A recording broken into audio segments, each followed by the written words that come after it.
Hindi stories. एकता की शक्ति, 5 उंगलियों की प्रेरणादायक कहानी। एक बार हाथ की 5 उंगलियों में आपस में झगड़ा हो गया। वे पांचों खुद को एक दूसरे से बड़ा सिद्ध करने की कोशिश में लगे थे। अंगूठा बोला कि मैं सबसे बड़ा हूँ। उसके पास वाली उंगली बोली मैं सबसे बड़ी हूँ। इसी तरह सारे खुद को बड़ा सिद्ध करने में लगे थे। जब निर्णय नहीं हो पाया तो वे सब अदालत में गए।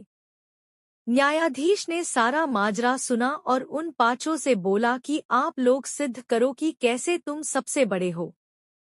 अंगूठा बोला मैं सबसे ज्यादा पढ़ा लिखा हूँ, क्योंकि लोग मुझे हस्ताक्षर के स्थान पर प्रयोग करते हैं। पास वाली उंगली बोली कि लोग मुझे किसी इंसान की पहचान के तौर पर इस्तेमाल करते हैं।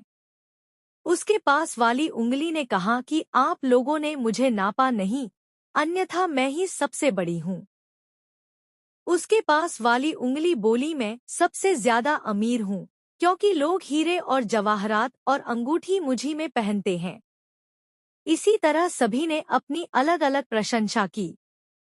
न्यायाधीश ने अब एक रसगुल्ला मंगाया और अंगूठे से कहा कि इसे उठाओ। अंगूठे ने भरपूर जोर लगाया लेकिन रसगुल्ले को नहीं उठा सका। इसके बाद सारी उंगलियों ने एक एक करके कोशिश की लेकिन सभी विफल रहे। अंत में न्यायाधीश ने सबको मिलकर रसगुल्ला उठाने का आदेश दिया तो झट से सबने मिलकर रसगुल्ला उठा दिया। फैसला हो चुका था। न्यायाधीश ने फैसला सुनाया कि तुम सभी एक दूसरे के बिना अधूरे हो और अकेले रहकर तुम्हारी शक्ति का कोई अस्तित्व नहीं है, जबकि संगठित रहकर तुम कठिन से कठिन काम आसानी से कर सकते हो।